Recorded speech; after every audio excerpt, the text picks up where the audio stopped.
बिस्मिल्लाहिर्रहमानिर्रहीम। अस्सलाम वालेकुम नाज़रीन, आप देख रहे हैं प्रोग्राम बिलाल हैदर चट्टा के साथ। हम इश्यूज़ पर बात करें और पाक चीन दोस्ती हमेशा कायम रहे और चीन की जानिब से चीनी वज़ारत ख़ारजा के रहनुमा और उनके साथ चीफ़ ऑफ आर्मी स्टाफ जो चाइना के हैं वो पाकिस्तान तशरीफ़ लाए हैं और उन्होंने आके पाकिस्तान के साथ भरपूर हिमायत का ऐलान किया।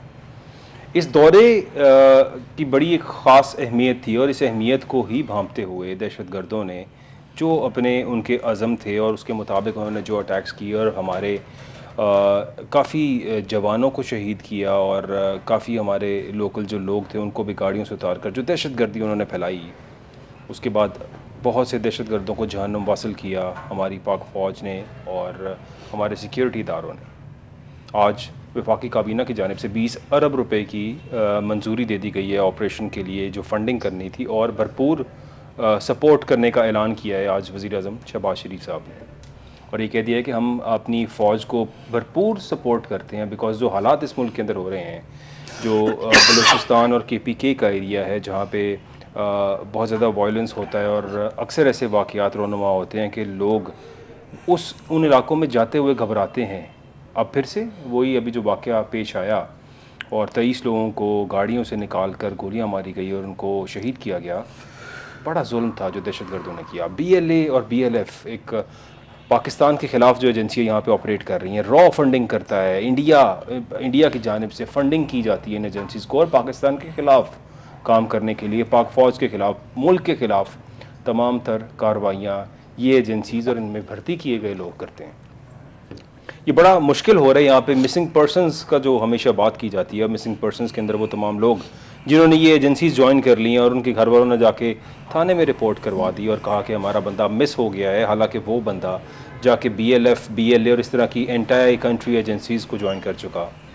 ये एक बहुत बड़ा इशू है यहाँ पे। और फिर मिसिंग पर्सनस के ऊपर जिस तरह से जो बातें भी की जाती हैं, ज़ाहिर है कुछ लोग मिसिंग हैं भी हैं, लेकिन मोस्ट ऑफ़ द रेशो उन लोगों की है जो इन एजेंसीज़ में जा चुके हैं और पीछे से लोगों ने अपने घर वालों ने कह दिया कि वो मिस हो चुके हैं, मिसिंग पर्सनस में उनका नाम आ गया। चीन की जानिब से जो बलूचिस्तान में दहशतगर्दी थी उसकी आज शदीद मज़म्मत की गई है और पाकिस्तान से सिक्योरिटी ताउन बढ़ाने का भी ऐलान किया गया है और कहा है कि हर तरह से भरपूर चीन पाकिस्तान की हिमायत करता है और मज़ीद ताउन बढ़ाने की यकीन दहानी भी कराई गई है कि पाकिस्तान को फाइनेंशियली सपोर्ट और हर तरह से सपोर्ट किया जाएगा और इन मुश्किल हालात के अंदर पाकिस्तान का साथ नहीं छोड़ा जाएगा। जो CPEC है जिस पे भारत ने कसम खाई हुई है और वो ये कहता है कि CPEC को कभी भी कंप्लीट नहीं होने देगा और इंशाल्लाह उसकी कभी भी ये बात पूरी नहीं होगी। ये CPEC पाकिस्तान और चीन दोनों ममालिक के लिए एक बहुत बड़ा रेवोल्यूशनरी जो है वो स्टेप है और इसमें दोनों मुल्कों की बहुत बेहतरी हर लिहाज से होगी और इंशाल्लाह ये पाकिस्तान और चाइना का जो CPEC प्रोजेक्ट है ये जल्द पाए तकमील को पहुंचेगा और इस पे काफ़ी हद तक काम हो चुका है। हमने सुना गवादर में जो एयरपोर्ट है it is going to be one of the most beautiful airport in Asia. जितना बड़ा और ख़ूबसूरत एयरपोर्ट होगा, सिमिलरली गवादर जो शहर है वो पर्ल सिटी बनेगा। इतना खूबसूरत शहर होगा कि आप दुबई भूल जाएंगे, मिडल ईस्ट के तमाम तर मुल्क भूल जाएंगे। जब गवादर पूरा डेवलप होगा और जब पूरे अपने जोबन पे होगा, आप देखेंगे कि the pearl city planned in Gwadar कैसे सारी दुनिया जो है वहाँ पे अट्रैक्ट होगी और वहाँ पर आएगी। अब ये चीज़ तकलीफ़ भी देती है उन तमाम बड़ी मईशत को जिनको ऐसा महसूस होता है कि गवादर की कंप्लीट होने के बाद एक बहुत बड़ा जो गैप है वो उन मुल्कों पर आएगा और उन मुल्कों के बहुत से कस्टमर्स टूट के किसी और तरफ जाएंगे। सो उनकी भी ख्वाहिश यही होगी कि ये कंप्लीट ना हो। इस सब पे बात करेंगे। स्टूडियो से मुझे ज्वाइन कर रहे हैं कर्नल अब्दुल बासित साहब, thank you for being here sir. साथ ज्वाइन कर रहे हैं कर्नल रिटायर्ड अब्दुल रऊफ संधू साहब, thank you for being here sir. अपनी बात का आगाज़ करूंगा कर्नल अब्दुल बासित से।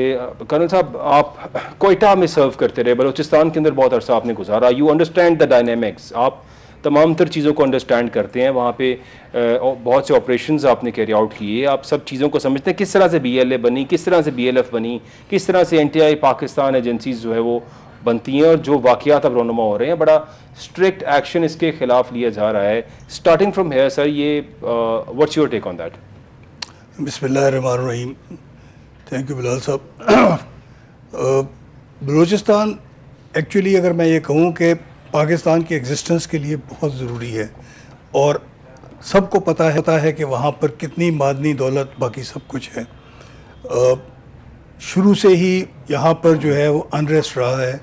मैं वहाँ पर 77 से 79 तक ऑपरेशंस में रहा हूँ, और डेरा बुगती के इलाके में भी, और उसके अलावा शारिग और इस इलाके के अंदर भी जी। तो दोनों LOCs के इधर भी उसको भी देखता रहा हूँ।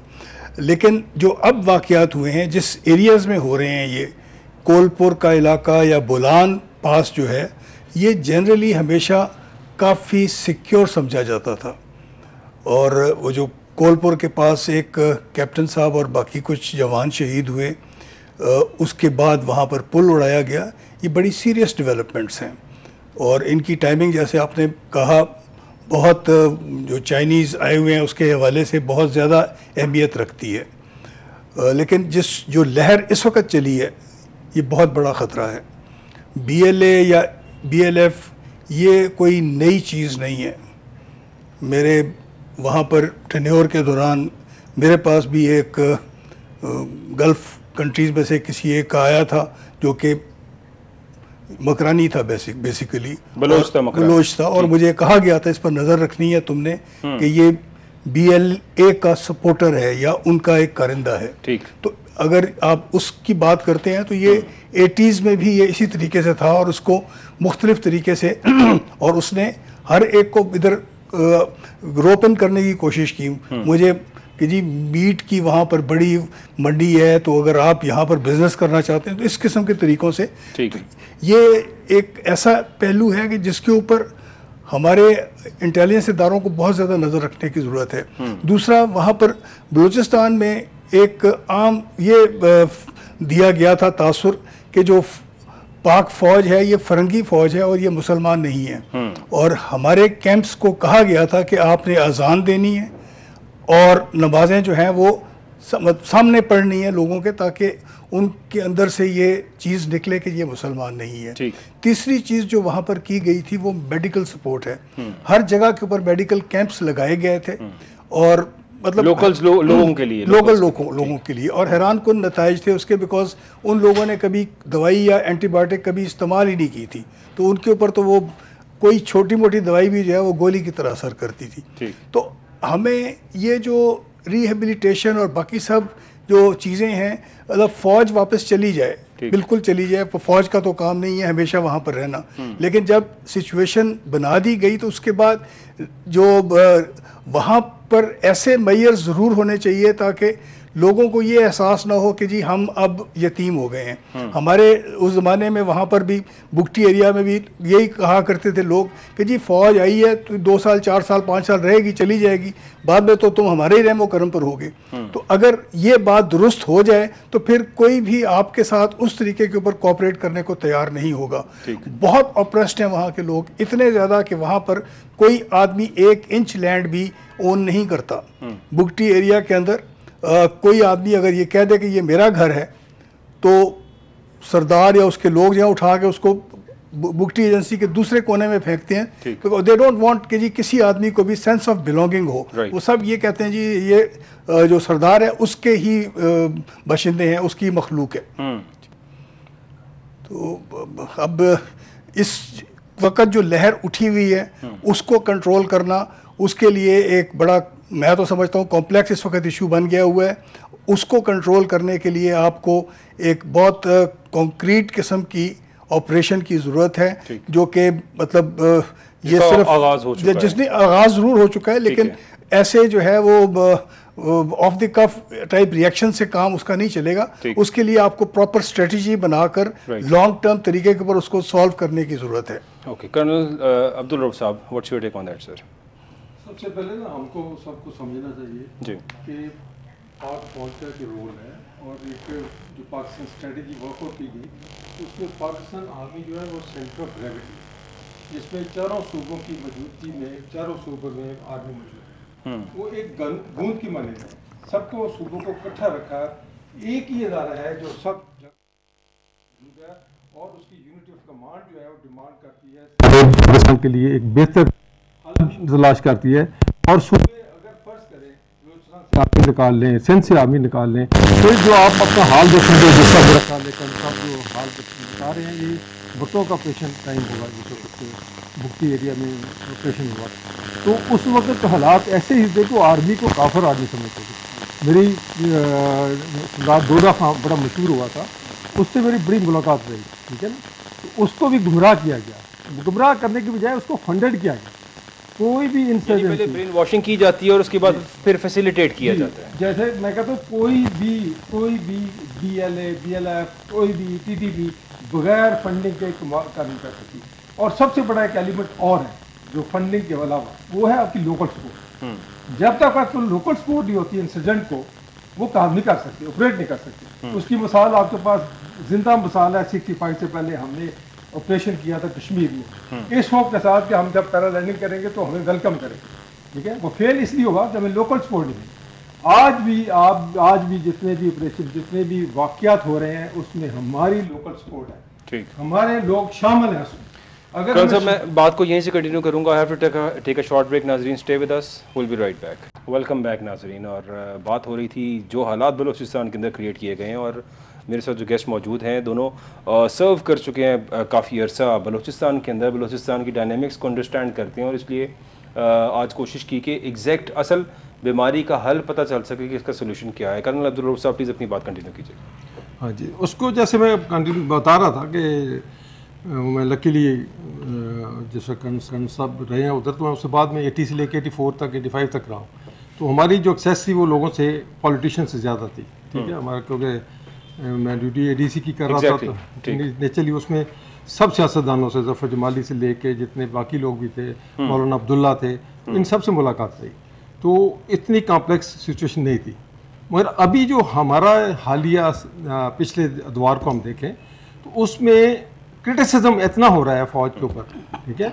जो भी आता है वो क्रिटिसाइज करता है। हालिया मिसाल ले लें कि इस ऑपरेशन की जब प्लान किया गया कि ऑपरेशन की ज़रूरी है, देखिए कुछ इन्फॉर्मेशन आम आदमी के पास होती है, कुछ जो अदारों के पास, पाकिस्तान के पास जो इन्फॉर्मेशन है किसी के पास नहीं होती, ठीक। उसको मद्देनजर रखते हुए एक ऑपरेशन प्लान किया गया, ये ऑपरेशन ज़रूरी है। अगर उस ऑपरेशन को होने दिया जाता, उस ऑपरेशन के नताज मुख्तलिफ होते, उसमें इतना नहीं होते। मैं एक सदीक जान है, बड़ा पॉपुलर आपका वीलॉग करता है, उसका बयान मैंने पढ़ के हैरान हो गया। उसने कहा 27 दिसंबर को फैसला हो जाएगा, एक मर जाएगा, एक जिंदा रह जाएगा, और एक बंदा जीत जाएगा, हार जाएगा। भाई तुम किसको जिंदा करना चाहते हो, किसको मारना चाहते हो? 27 अगस्त तुमने कैच कर लिया कि जी ऑपरेशन होगा, कुछ इतना गड़बड़ होगी, तो भाई 27 अगस्त को आपने कर लिया, ठीक है। ये इन्फॉर्मेशन जो होती है, इस तरह की इन्फॉर्मेशन जो है वो ज्यादा लोगों को तकलीफ दे है, लोगों को डिमोरलाइज करती है। तो काइंडली इस वक्त जरूरत है एक इत्तेहाद की। अगर गलत है मेरी एफिलिएशन किसी से हो, इस वक्त मेरी एफिलिएशन सिर्फ पाकिस्तान से, ठीक। इसमें वो नून लीग हो, गलत करे उसको इधर से दबा के कहेंगे नहीं तुम ठीक करो, बिल्कुल ठीक। अगर PTI के बंदे कंट्रोल में नहीं है, फौज को गालियां निकालते हैं, वही फौज जो कि शहादत नसीब कर रही है, उस फौज को किस तरह आप गाली दे सकते हैं, ठीक है। बाकी अगर ठीक है नावल हालात में जिन लोगों ने चंद फैसले गलत हुए, तो गलत होने के बावजूद ये फौज को एक आपकी ज़रूरत है, पूरे पाकिस्तान को ज़रूरत है फौज की। उस ज़रूरत के तहत आप काइंडली इस चीज़ को अंडरस्टैंड करें कि हमें क्या चाहिए। हमें चाहिए कि समझना है कि इस वक्त पाकिस्तान फौज को आपकी ज़रूरत है, अवाम की ज़रूरत है, सपोर्ट की ज़रूरत है। आप पॉलिटिकल एफिलिएशन भूल जाएं फॉर टाइम भी। जिस तरह कर्नल साहब ने बताया, बड़े हालात ख़राब है, बिल्कुल कॉम्प्लेक्स सिचुएशन है, और उसमें जो बेसिक इंसर्जेंसी की मैं पहले जो बता चुका हूँ, जब तक हम लोकल सपोर्ट नहीं देंगे, TTP को लोकल सपोर्ट मिल रही है, और इतनी मिल रही है कि बता भी देना पड़ता, दे रहे हैं, ठीक है। इतना हम उनको पैटर्नाइज कर रहे हैं, उनके अपने नाके हैं अभी, और उसमें सब कुछ। सर ये जो वाकया भी पेश आया है, बाकायदा नाका लगाकर रोककर गाड़ियां भी जलाई गई और लोगों को भी इसी तरह उन्होंने मेरे पास भी देखें जो हमें डर है, अभी जो खदशात जाहिर हो रहे हैं कि TTP and BLA and BLF एक हो गए, तीनों एक हो गए, तीनों की मर्जी के मुताबिक ऑपरेशन प्लान हो रहे हैं और उनके मुताबिक टाइमिंग एडजस्ट हो रही है। जिस वक्त आप देखेंगे कि बड़ा काम उधर होता है KPK में, और उससे अगले दिन बलूचिस्तान में हो जाता है, ठीक। और बयानबाजी देखें, आज हमें इस चीज़ को मानना पड़ेगा, ये कोई नाराज बलोच नहीं है, ये दहशतगर्द बलोच है, ठीक। इसमें मत इसको इस्लामाबाद बैठा के महरंग बलोच को ड्रामा करवाएं, आपके माजरत आपके स्वामियों के साथ मत जाके उनके कैमरे सामने करें। जिस वक्त उनका ईरान पे अटैक किया था, ईरान के अंदर जितनी किलिंग हुई, उसमें महरंग बलोच के रिश्तेदार थे सारे, वो उनको मिसिंग पर्सन लेके इस्लामाबाद आ गए। ठीक। तो अभी हमारा एक डिसीजन मेरा ख्याल है जो हो चुका है या सुन रहा हूँ कि होने वाला है जी, ये है कि ये नाराज नहीं है, ये दहशतगर्द है और इनको दहशतगर्दों ही की तरह ट्रीट किया जाएगा। तो ये खुशी की बात है अगर ये आइडेंटिफाई कर लें कि ये हमारा टारगेट है, इसको हमने सेटल करना है। छोटा ऑपरेशन की जरूरत नहीं है, बड़े ऑपरेशन की जरूरत है। ठीक। और ये चारों जगह पे ऑपरेशन की जरूरत है, चारों जगह पे ऑपरेशन। कर्नल अब्दुल बासित साहब क्या कहेंगे आप सर? जी, बहुत ही अच्छी बातें की कर्नल साहब ने। मैं ये अर्ज़ करना चाहूँगा कि ये जो एक मजीद ब्रिगेड है जो कि वहाँ पर ऑपरेशनल है काफ़ी देर से, वो तो बेसिकली टीटीपी का हिस्सा है। तो इसका मतलब तो ये है कि अगर उसने कबूल किया है कि जी हमने ये कोलपुर वगैरह के इलाके में कुछ काम किया, तो ये सारी की सारी बातें बिल्कुल सही हैं। और दूसरी बात मैं आपसे अर्ज़ करता हूँ कि बलोच ट्रेडिशंस जो हैं वो ये नहीं है जिस किस्म के वाक़यात कल हुए हैं, बिल्कुल भी नहीं है कि जी वो इस तरीके से करेंगे। ये कोई वो लोग जिनका एक अपना एजेंडा है, उन्होंने सिर्फ बलोच का नाम इस्तेमाल किया है। वादा उड़ा हुआ है लोकल्स का, हो सकता है कि उनकी आड़ में जो है वो सब कुछ कर रहे हैं। कुछ लोकल लोगों को साथ मिला भी लेते हैं, बहका के फुसला के, जिस तरह बता रहे थे कि गोश्त का कारोबार का बहाना बनाकर या बहुत से कारोबार का बहाना बनाकर, यानी जाहिर है पाकिस्तान के अंदर इस टाइम जो हालात हैं, लोग बड़े परेशान हैं अपने फाइनेंशियल इश्यूज़ की वजह से। सबसे बड़ा मुसीबत जो है वहाँ पे बलूचिस्तान में स्पेशली, चूँकि वहाँ पे लोगों के पास इतने रिसोर्सेज नहीं है, उनके पास इतने अपॉर्चुनिटीज़ नहीं है, तो वहाँ पे उनके लिए फाइनेंशियल जो है वो एक बहुत बड़ा एस्पेक्ट है। किसी भी तरह से पैसे आने चाहिए तो आसानी से वो लोग जो है वो इनके साथ ज्वाइन कर लेते हैं। इनको क्या समझते हैं सर? जी बिल्कुल, ट्रैप हो जाते हैं और इतने वो ट्रैप्स नहीं होते शायद जितना कि हमारा सोशल मीडिया और बाकी लोग जो इनके साथ मिले हुए हैं, जैसे डॉक्टर मारंग बलोच है या इस तरीके के जितने भी हैं एजेंट्स, वो इस चीज़ को फिर प्ले अप करते हैं। ठीक है। इस वक्त लगातार ये कहा जा रहा है कि तमाम शाहराहें बंद हैं। ठीक है। रेलवे तो बंद इसलिए है कि वहाँ ब्रिज एक उड़ा दिया गया है, लेकिन जो ट्रैफिक है वो ज़रूर इस वक्त इफेक्ट हुई हुई है, लेकिन हम ये बिल्कुल भी नहीं कह सकते कि टोटल कंट्रोल उन दहशत गर्दों का है। और अगर टेम्परेरली किसी वक्त उन्होंने ये काम किया एक या दो जगहों पर रोड ब्लॉक्स लगा के, तो उसके बाद वो भाग चुके हैं और उसके बाद अब वो एरिया जो है वो क्लियर है। हाँ, लोग ज़रूर बहुत खौफजदा हैं, डरे हुए हैं, और उसके लिए हमें जो है वो बड़े प्लान तरीके के ऊपर करना पड़ेगा कि जितने भी क्रिटिकल पॉइंट्स हैं उन सब को महफूज किया जाए, वहाँ पर ऐसी फोर्स लगाई जाए कि उसके ऊपर अटैक्स ना हो सकें। जिस तरीके से जो है वो एफसी के किसी कैंप के ऊपर भी कल हमले की खबर है, वहाँ पर भी कुछ शहादतें हुई हैं। तो अगर आपके अपने जो इस किस्म के इंस्टॉलेशंस हैं अगर वो महफूज नहीं है तो क्या कर सकते हैं। दूसरी एक बहुत बड़ी चीज़ है जो कि मतलब हमारे सिक्योरिटी इदारों के लिए समझने की बात है कि जब हम वहाँ से निकल रहे थे एक ऑपरेशन बड़े के बाद, तो एक साहब ने बात की कि जी जो हमारा सबसे बड़ा कसूर ये है कि हम पुराने जो हमारे पास लिखे हुए सब कुछ हैं उससे सीखते कुछ भी नहीं है। मतलब आपको ये समझना पड़ेगा कि जी वहाँ पर हर एक वक्त आपको बिल्कुल तैयार रहना है। उससे मुराद ये है कि वहाँ पर जो लोग चरवाहे हैं उन्हीं के अंदर मिक्स होकर ये दहशतगर्द आते हैं। बिल्कुल। और अपनी कार्रवाई करते हैं, करने के बाद हथियार जो है वहीं ज़मीन में दफन करते हैं और दोबारा उसी चरवाहों के साथ मिल जाते हैं। तो बड़ा मुश्किल होता है इस चीज़ के लिए, और हमें उसके लिए जो है वो हर वक्त ये रहना चाहिए, जैसे पानी के लिए ख़ास तौर पर हमें बाहर जाना पड़ता है तो रोज़ाना जाकर लोग जो है वो समझते हैं कि जी नहीं सेफ़ है ये एरिया, कुछ भी नहीं होगा, और उसी चीज़ का फ़ायदा उठाते हुए वो जो दहशतगर्द हैं वो आपके ऊपर कार्रवाई कर देते हैं। तो हमें फॉर सम टाइम यही समझना चाहिए कि जी हर आदमी दुश्मन है, और उसी तरीके से जिस तरीके से यहाँ पर चेक पोस्ट बनी, यानी जिस तरह अगर सवात ऑपरेशन की बात की जाए तो सवात ऑपरेशन के ऊपर भी यही टाइम एक वक्त आ गया था कि हम गुड तालिबान बैड तालिबान में पड़े रहे, बहुत अरसा कोशिश करते रहे कि उनमें से जो है वो अच्छे बुरे लोग माइनस कर सके। इन दी एंड मजबूर होकर हमने कहा कि no good and bad Taliban, they are Taliban, और जो आ सकता है वार्निंग के बाद उन लोगों को वहाँ से कहा कि जो हमारे खिलाफ नहीं है वो वहाँ से निकल आए, बाहिफाजत उसको हम रेस्क्यू कर लेंगे, और जो नहीं निकलेगा फिर हमारी मजबूरी होगी ऑपरेशन करना। तो आप समझते हैं कि अब वो वक्त आ गया कि यहाँ पे भी गुड एंड बैड फैक्टर को छोड़ के बस इनको वाइप आउट करना। बहुत ज़्यादा। और बलोच ट्रेडिशन है, मैं आपको ये बता देता हूँ कि उस इलाके में हम रहे हैं। हमारा ब्रिगेड कमांडर रोज़ाना 8 मील की वॉक करता था, कभी हथियार लेकर नहीं गया। एक दिन मैंने उससे पूछ लिया, मैं कहा जी आप क्यों नहीं कर रहे? कहते हैं जी बलोच ट्रेडिशन है कि अनआर्म्ड आदमी के ऊपर अटैक नहीं करते। सर मेरे बड़े दोस्त हैं बलूचिस्तान के, और मेरा वहाँ पे काफ़ी आना जाना था, और मैं I have seen their traditions. वो ना वो पंजाबी के खिलाफ हैं, ना वो मुल्क के खिलाफ हैं, ना वो किसी के खिलाफ हैं।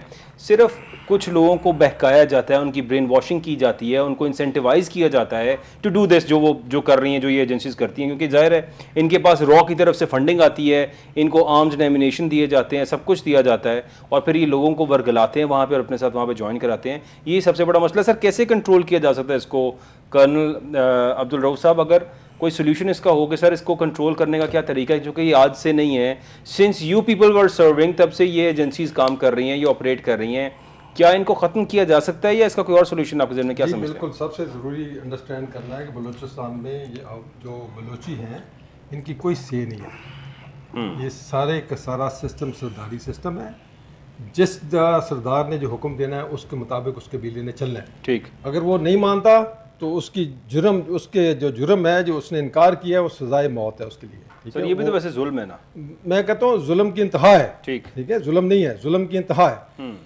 आप जो कहते हैं कि बलूचिस्तान जिस तरह ये जंग लड़ी गई, जो भट्टो साहब के ज़माने में फैसला हुआ, उस वक्त ही बड़ा क्रिटिसिज्म हुआ कि जी नहीं होनी चाहिए थी या होनी चाहिए थी। आप इसको इस तरह अंदाज़ा कर लें कि सरदारों के बच्चे उस वक्त मास्को में पढ़ते थे। ठीक है, वो कहीं और नहीं पढ़ते थे, वो मास्को में पढ़ते थे। रशिया इन्वेस्ट कर रहा था और उसका ख्याल था कि हम आएंगे खुद, इधर जितना भी एक्सप्लोर करना है हमने, हम खुद करेंगे। ठीक, हालात बदले, अमेरिका का कंट्रोल आना शुरू हुआ, अमेरिका के प्रॉक्सी शुरू हो गई। ठीक, सरदारों के बच्चे वो इंडिया जाना शुरू हो गए, ईरान जाना शुरू हो गए, एंड यूरोपियन कंट्री जाना शुरू हो गए। ठीक, अभी वो मास्को नहीं जाते।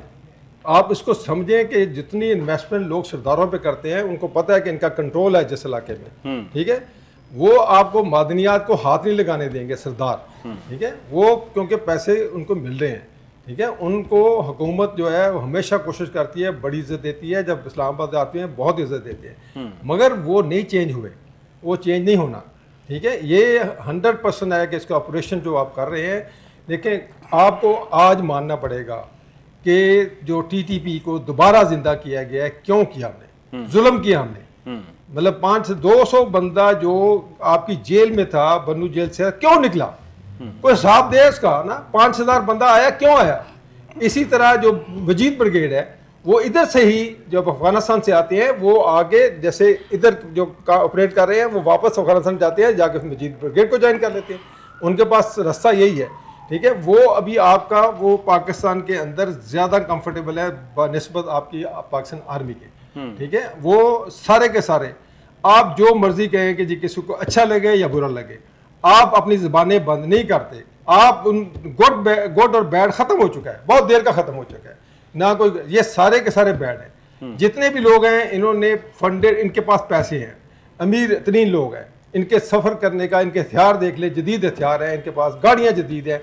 मैं कहता हूँ कि जो खबर आई थी, खबर नहीं बल्कि वो इसी तरह है, मौलाना फजल रहमान की स्टेटमेंट थी कि रात को ये तालिबान होते हैं, सुबह KP की गवर्नमेंट होती है, रात को नाके उनके होते हैं, सुबह इनके होते हैं। ठीक है, बता वो ले रहे हैं। आपके जितना ये बजट होता है, जो इसको डेवलपमेंट बजट कहते हैं आप, ठीक है, जो डेवलपमेंट बजट जाता है उसका कुछ परसेंटेज 10% वो है तालिबान लेते हैं आपसे।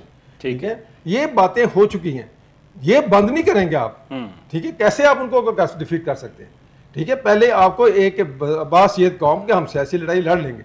आप आज़ादी हासिल करना चाहते हो, मुझे नहीं पता किससे हासिल करना चाहते हैं। आप तालिबान से हासिल करना चाहते हैं या BLA से हासिल करना चाहते हैं, किससे हासिल करना चाहते हैं? जिससे भी करनी है। देखें, ये सियासी नारे हैं, सियासी नारों को दफन करना पड़ेगा अगर पाकिस्तान को इस वक्त बचाना है। इस वक्त एक होके आप अपना ऑपरेशन, जिस इलाके में ऑपरेशन हो रहा है उसके अवाम को चाहिए कि वो खड़े होकर फौज के साथ खड़े हो। बिल्कुल ठीक है। मुखबरी जो है वो जो इस वक्त शदीद ज़रूरत इसी चीज़ की है जिस तरह कर्नल अब्दुल रऊफ साहब ने बताया। लेकिन ये सब डिस्कशन करते हुए मेरे जहन में एक सवाल आ रहा है और आप दोनों से मैं बारी बारी उस सवाल का जवाब जानना चाहूँगा कि इतनी अच्छी हमारी इंटेलिजेंस एजेंसी है, हमारी फ़ौज दुनिया की वन ऑफ द बेस्ट फ़ौज है, हमारी आर्म्ड फोर्सेस सिक्योरिटी की तमाम जो फोर्सेस हैं वो बड़ा अच्छा ऑपरेट कर रही हैं। इसके बावजूद कच्चे के इलाके के अंदर चंद लोकल डाकू बैठे हुए हैं वहाँ पे, जिन्हें आज तक कंट्रोल नहीं किया जा सका या करना नहीं चाह रहे हैं।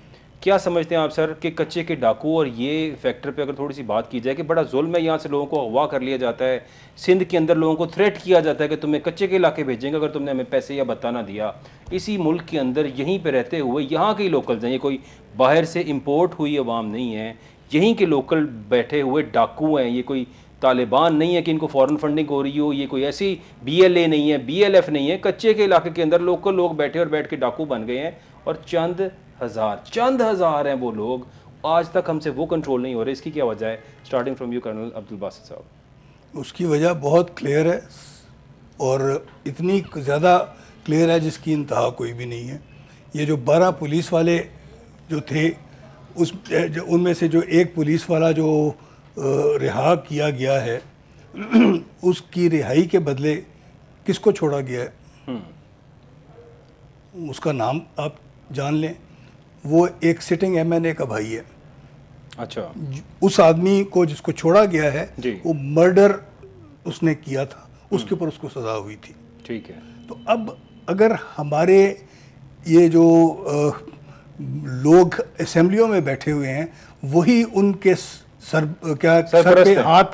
पे हाथ रखने वाले हों, तो फिर कैसे आप कंट्रोल कर सकते हैं?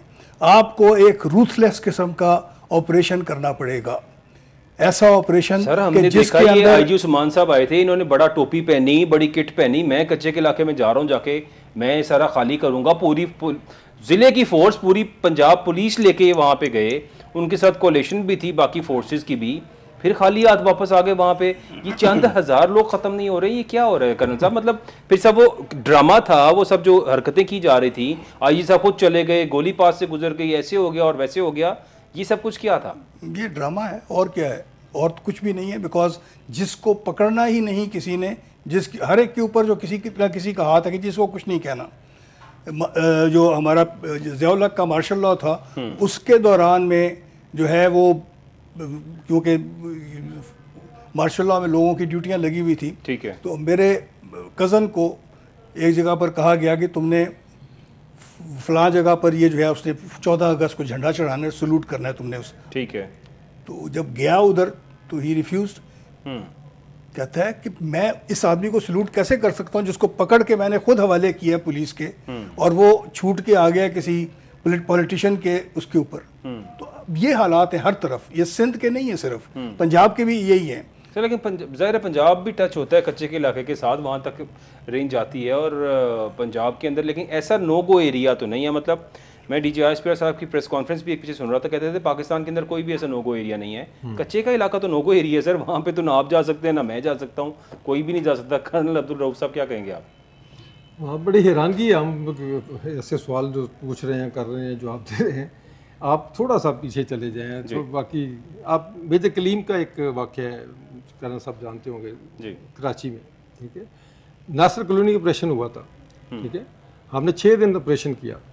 हम बदकिस्मती TV पे नहीं कह सकते थे कि मुल्क के हालात इतने ख़राब हो चुके हैं कि हमको ऑपरेशन करना पड़ रहा है, बिल्टअप ऑपरेशन करना पड़ रहा है, ठीक है, हम नहीं कह सकते थे, हम कहते कौम डिमोरलाइज हो जाती है। ठीक है, ठीक है। ये जो मेजर कलीम है वो आर्मी का अफसर था, MQ में उठा के ले गई थी, ठीक है, उन्होंने बदले में क्या कुछ नहीं किया, मार्शल का ज़माना था, सब कुछ किया, सब कुछ आपने कंप्लाई विद किया, ठीक है। जब ये इस तरह के हालात हो जाते हैं तो ये ऐसे चीज़ें करनी पड़ती हैं, ठीक है। हमारी वाक़यात को लेके ट्विस्ट करने की बड़ी आदत है, हम हिस्ट्री को नहीं देखते। हिस्ट्री में देखेंगे, मैं भट्टो के ज़माने से लेके जो अपने होश में हमने देखा, ठीक है, ज़िया-उल हक का देखा, भट्टो का देखा, सारे ही फाशिस्ट है सारे। भट्टो जो है सबसे बड़ा फाशिस्ट था, यानी सियासतदान आप कह रहे हैं? मैं सियासतदान की बात कर रहा हूँ। ठीक, भट्टो ऐसे बिहेव करता था जैसे जनरल अयूब होता है, ठीक, इसी तरह वो MNA से इसी तरह बिहेव करता था। अभी आए ये जो एरिया है, अगर आपने कच्चे का एरिया देखा है, 3 सूबे लगते हैं, जी बिल्कुल, ठीक है। एक बलूचिस्तान भी टच होता है, सिंध भी जी, और एक पंजाब सिंध लगता है, एक बलूचिस्तान पंजाब, 3 सूबे हैं। आप पंजाब का ऑपरेशन करते हैं, वो बलूचिस्तान चले जाए। आप सिंध और पंजाब इकट्ठे करते हैं और बलूचिस्तान बैठ जाते हैं। जब बलूचिस्तान वाले कुछ नहीं कहते, ठीक है ना। जब आप करेंगे इस तरह की बातें करेंगे तो अनफॉर्चुनेटली मैं कहता हूँ कि ये गजट नोटिफिकेशन अंग्रेज़ों का पढ़ लें। अंग्रेज़ों का गजट नोटिफिकेशन ये है कि गुजरांवाला, साहिवाल और लाहौर और फैसलाबाद, इनके जितने डिस्ट्रिक्ट थे वो 1920-21 में, वो जितनी उनके अनकंट्रोलेबल एरिया थे वो उनके बॉर्डर मिलते थे इसी सिचुएशन में। वो था शेखुपुरा। ठीक है। शेखुपुरा के अंदर सबसे ज्यादा गैंग्स होते थे, डाकुओं। क्यों नहीं, उसमें शेखुपुरा का है ही नहीं था, जिला ही नहीं था। ठीक है। जब जिला नहीं था, उसकी लॉ एंड ऑर्डर को कायम करने के लिए उसको डिस्ट्रिक्ट बनाया गया। ठीक। कि ये जितनी उसको आप पंजाबी में क्या उसके कोने जो मिलते हैं चारों जिला के, उनको काट के तो एक इंतजामी उधर बना दिया उतर के डीसी का। ठीक है। तो उसको कंट्रोल हुआ। ठीक है। बहुत बेहतर हुआ। आज भी वो सबसे ट्रबल एरिया है आज भी। ठीक है ना। इसी तरह ये हमें पंजाब लेवल की बात नहीं, ये पाकिस्तान लेवल की बात है। इन तीनों सूबों के दरमियान ये जो एरिया है, इसको भाई इसको इकट्ठे बैठ के कोऑर्डिनेट करके इसको तब जाके खत्म होना है। फिर दूसरी बात जो कोऑर्डिनेट करे सर, आपको क्या लगता है आज तक किसी ने कोऑर्डिनेट ही नहीं किया इसके ऊपर? जी मैं कहता हूँ कि हो सकता है कि किसी ने सोचा कि छोटा सा कच्चे का ऑपरेशन है सर, वहाँ पे मेरी रिक्वेस्ट सुन लें। जिस तरह हमें भी पता है कि कच्चे के बंदों को पक्के बंदे ऑपरेट करते हैं। ठीक है ना। मतलब बहुत से डाकुओं ने जिनकी वीडियोस रिलीज हुई हैं, उन्होंने कहा कि हमें तो असला भी पुलिस प्रोवाइड करती है, हमारे तो पुलिस के साथ बड़े अच्छे मरासिम हैं, हम उनसे मिलते गिलते बातें करते हैं। आप काश आप जो इंटीरियर सिंध का भी जाएं, ठीक है, सादकाबाद के बाद आपको पता लग जाएगा कि क्या हालात हैं। ठीक है ना। तो आप जाएं तो उनके जो व्यूज हैं, मैंने कहा कच्चे के पीछे पक्के भी हैं। ठीक है ना। जो कर्नल सर अब लेकिन इसका अब सोल्यूशन क्या है? मतलब कर्नल अब्दुल बासित साहब, कच्चे के डाकुओं के पीछे पक्के भी हैं, कर्नल अब्दुल रऊफ साहब ने ये तो कह दिया, लेकिन अब ये पक्के के लोग फिर क्या इसी तरह बैठे रहेंगे? फिर इसका मतलब है जान के इन लोगों को बिठाया गया है और इस एरिया को अपने लिए रखा गया है, अपनी चरागाह रखी हुई है कि जो जिसको दिल करे हवा करवाओ और उधर भिजवा दो और अपना असर रसूख कायम करने के लिए। क्योंकि जो सरदारी और वडेरा सिस्टम है ना, मेरा ख्याल है ये सारा कच्चे के सर पे ही चल रहा है। जिसको उठवाते हैं गायब करवाने के लिए उसको वहाँ भेजते हैं, भत्ता भी लेते हैं, वीडियोस भी रिलीज करते हैं और इस मुल्क में कोई पूछने वाला नहीं है उनको। नहीं, पूछने वाला हो भी नहीं सकता। उसकी वजह यह है कि हमने खुद उनके सिर पे हाथ रखे हुए हैं। अगर जब तक कि हम जो भी किसी भी क्रिमिनल के साथ एफिलिएटेड है किसी भी शक्ल में, उसको हम डिबार नहीं करेंगे, वो एमएनए बनेगा, उसका इन्फ्लुएंस होगा और उसके लिए जो पॉलिटिकल गवर्नमेंट्स हैं वो सरेंडर करती रहेंगी। जब तक आप इसके खिलाफ एक बहुत ही स्ट्रिक्ट किस्म का एक्शन नहीं लेंगे, इसका कोई हल नहीं है। इंडिया ने बहुत अच्छा किया था कि जब उसने तमाम नवाब, तमाम बाकी सब, उन सब को ख़त्म कर दिया था। यहाँ पर सिर्फ नाम से होता है। जो भुट्टो साहब ने ज़रूरी इस्लाहात, एक्चुअली हमारे जितने वडेरे हैं उन सब के हाथ में पूरी की पूरी ताकत है और कोई उनको पूछने वाला नहीं है। बलूचिस्तान में भी यही हाल है, पंजाब का जो सदर्न इलाका है वहाँ पर भी यही हाल है, और जो बाकी इलाके बन गए हैं वहाँ पर जो है वो उन्होंने जो वडेरे नहीं भी थे और वडेरे बन गए हैं तो उन्होंने बदमाश पाल के उससे ये काम करना शुरू कर दिया है। लाहौर में क्या हो रहा है, जो ज़मीनें गस्ब होती हैं, कैसे होता है? बिल्कुल इसी तरीके से होता है। उसके ऊपर कोई ना कोई किसी का पॉलिटिकल उसका हाथ है।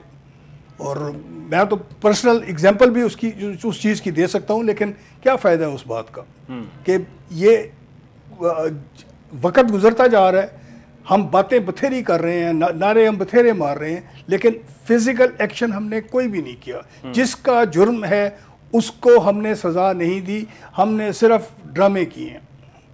और अगर हम ड्रामों से बाहर ना आए तो फिर हमारा अल्लाह ही हाफिज़। सर लेकिन अब मेरा ख्याल है कि वक्त की ज़रूरत है कि इस चीज़ को ख़त्म होना चाहिए। ये आप क्या समझते हैं कि मतलब ज़ाहिर है मामूल की बात बन चुकी है, रोज़ाना कोई ना कोई खबर आती है कच्चे के अंदर बंदे मार दिए, बंदे अगवा कर लिए, उनकी वीडियोस भेजते हैं घर वालों को। ये हज़ारों नहीं लाखों वाक़यात हो चुके हैं जब से कच्चे के अंदर अपने डाकुओं के ग्रुप वहाँ पे बैठे हैं। लोकल डाकू हैं, ये कोई फॉरेन एजेंट्स नहीं है, इनको कोई फंडिंग नहीं है, ठीक है, वहाँ के लोकल सरदारों से और जिस तरह से आप कह रहे हैं कि MNAs के भी वहाँ पे उनके सर पे हाथ है, लेकिन इस चीज़ को हंट अप करना चाहिए। इस मुल्क के अंदर आखिर देखना तो चाहिए ना कि यहाँ पे एक नो गो एरिया बना हुआ है जहाँ पे ना आवाम जा सकती है ना कोई सिक्योरिटी एहलकार जा सकता है, और वो कहता है जी वहाँ पे तो डाकू रहते हैं, हम वहाँ नहीं जा सकते। क्या शर्म नहीं आती है ये सिक्योरिटी फोर्सेस को और तमाम तर पुलिस के डिपार्टमेंट को कि यार यहाँ पे कच्चे के डाकू बैठे हैं और उनको भी, उनसे भी प्रोटेक्ट नहीं किया जा सकता लोकल अवाम को। कर्नल अब्दुल रऊफ साहब क्या समझते हैं सर? नहीं, इसमें तो कोई शक नहीं है कि उनको ख़त्म होना चाहिए। ख़त्म होने का तरीका ये है, जैसे आप रायमा बन रही है, रायमा लोग बात कर रहे हैं जी, तो यही तरीका है कि प्रेशराइज किया जाए सबको कि भाई बंदे के बच्चे बनो, इनको ख़त्म होना चाहिए। ये तो इसमें तो कोई दो राय ही नहीं है जी, ठीक है। ये एक बहस, इसमें बहस में बराए बहस नहीं बढ़ना चाहिए, ये गलत है और इस गलती का मुदावा होना चाहिए, इसमें कोई शक नहीं। मगर इसमें जो मैं बलूचिस्तान का में भी आप बात हो रही है, कच्चे की भी बात हो रही है, ठीक है, KP की भी बात हो रही है, तो इसमें ओवरऑल आप देखेंगे तो आप बलूचिस्तान में जितनी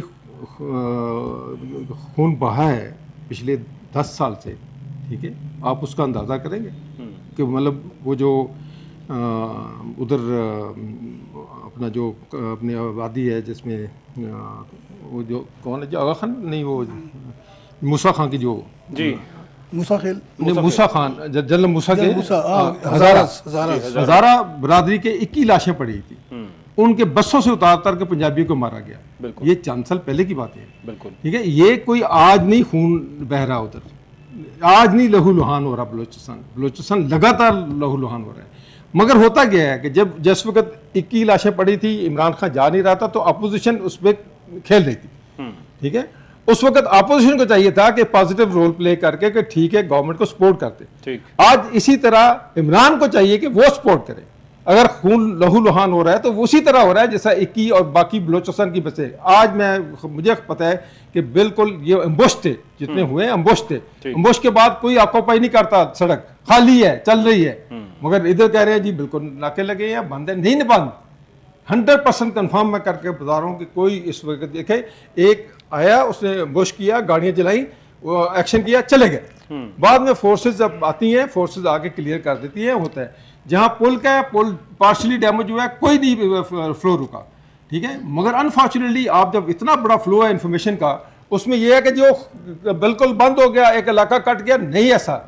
हम डिस इन्फॉर्मेशन फैलाने में मास्टर हो गए, ठीक है। ये बंद कर दे, खुदा नहीं बंद कर दे, ठीक है। अगर आप कच्चे के डाकू की तो कोई डिसइंफॉर्मेशन आएगा इस नहीं आ रही, वो तो हमें कच्चे के डाकू क्या हर साल नहीं, कच्चे के डाकू हर साल होते हैं नहीं, 3 साल बाद 4 साल बाद एक इशू उठता है। उस वक्त सर इशू वही है, बात शायद लेट होती होगी, लेकिन वो इशू जब से है तब से आज तक प्रिवेल कर रहा है। मैं कहता हूँ वो इशू कभी थमा नहीं है, कभी सेटल नहीं हुआ। आज पहली दफा नहीं हुआ, कच्चे के डाकुओं का पहली दफा नहीं हुआ, इस ऑल ऑफ सडन इमर्ज नहीं हुआ।